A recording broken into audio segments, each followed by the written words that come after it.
حضرت امام احمد بن حنبل فرماتے میں غلام خریدنے گیا،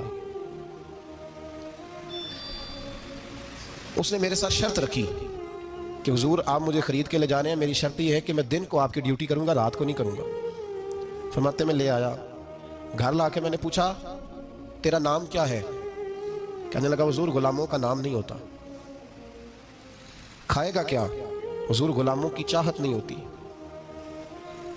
جس نام سے پکارو گے آ جاؤں گا، جو دو گے کھا لوں گا۔ کہا کس کمرے میں رہو گے؟ کہا حضور غلاموں کے نخرے نہیں ہوتے۔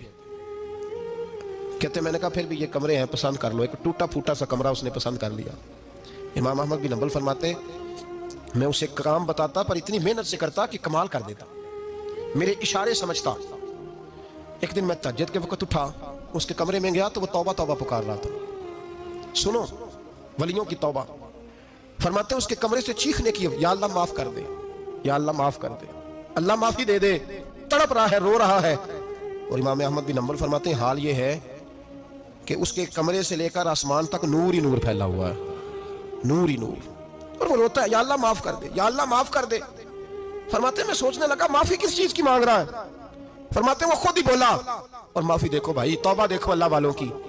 کہنے لگا اے اللہ میں تیرا بندہ ہوں، تو نے زندگی دی، نعمت دی، آنکھیں دی، کان دیے، سانسیں چلائی، بغیر مانگے سارا کچھ دیا۔ چاہیے تو یہ تھا کہ میں دن رات تیری بارگاہ میں جھکا رہتا، پر مجھے معاف کر دے۔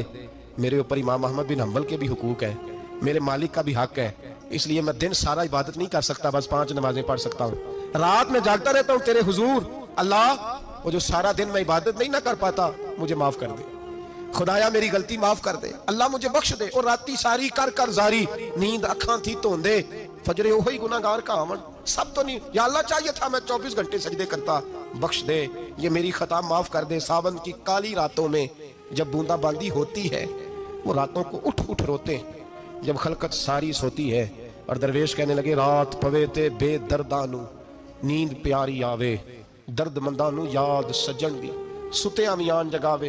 یا اللہ معاف کر دے، میں سارا دن سجدے نہیں کر پاتا، سارا دن لمبی معافی دے دے، یہ توبہ ہے اللہ والوں کی۔ امام احمد بن حنبل فرماتے ہیں فجر کے وقت وہ میرے ساتھ مسجد گیا، میں نے اس کا چہرہ دیکھا، میں اس کو کونے میں لے گیا، میں نے کہا جا تو اللہ کی رضا کے لیے آزاد ہے، جا میں اپنے حق معاف کرتا ہوں، مکان تیرے پاس رہے گا، کھانا تجھے ملے گا، تو آزاد ہے۔ اس نے کہا حضور ہوا کیا؟ ہوا کیا؟ ہماری تو خواہش ہے نا کہ بندہ اس وقت ملنے آئے جب میں تسبیح پڑھ رہا ہوں، کوئی اس وقت گھر پہنچے جب میں سجدے میں، ان لوگوں کو پتا چلے بڑا نیک ہے، بڑا نمازی ہے، اس وقت کسی کی نظر پڑے جب میں بالکل قرآن پاک پہ بیٹھا ہوں۔ فرماتے ہیں جب میں نے کہا نا تو آزاد ہے، تو کہنے لگا حضور کیا ہوا؟ فرمانے لگے رات میں نے تیری توبہ دیکھ لی ہے، توبہ دیکھ لی۔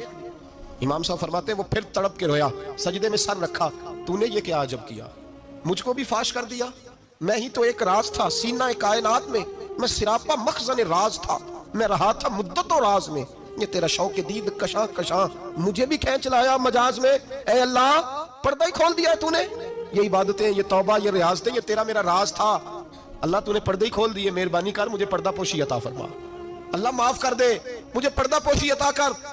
حضرت امام احمد بن حنبل فرماتے ہیں سجدے میں اس نے بلند آواز سے اللہ اکبر کہا، پھر وہ گرا، اس کی روح پرواز کر گئی، پرواز کر گئی، چلا گیا، رخصت ہو گیا۔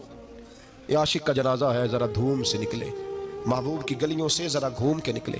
او بھائی اس بات پہ بھی توبہ ہے کہ یا اللہ میں سارا دن نفل نہیں پی، یہ اللہ کے ولیوں کی توبہ ہے، سارا کچھ کر کر آ کے نا، سارا کچھ کر کر آ کے پھر بھی معافی، ڈیوٹیاں کر کے ساری پھر بھی معافی، یا اللہ معاف کر دے، سارا دن عبادت کر کے پھر بھی کہ اللہ بخش دے۔ وہ نیکوکار ہونے کے باوجود توبہ کرتے ہیں، یہاں گناہگار ڈٹے ہوئے، ڈٹ گئے۔ توبہ بندے کو اللہ کے قریب کر دیتی ہے۔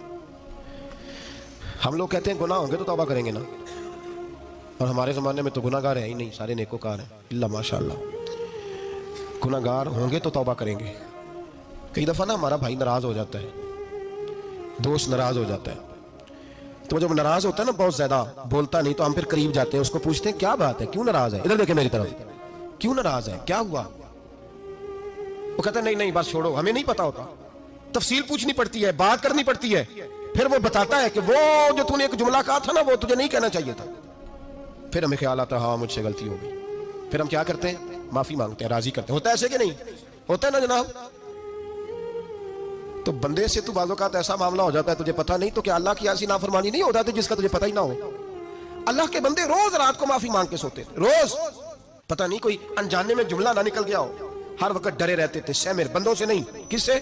زور سے بولیے، ڈرے رہتے تھے یا اللہ معاف کر دے۔ ان کی طبیعتوں پہ خشیت تاری رہتی، ہم دلیر لوگ ہیں، توجہ نہیں کرتے عزیز بھائی، اور ہم اس وقت توجہ کرتے ہیں جب مہلت ختم ہو جاتی ہے، جب سزا کا وقت شروع ہو جاتا ہے۔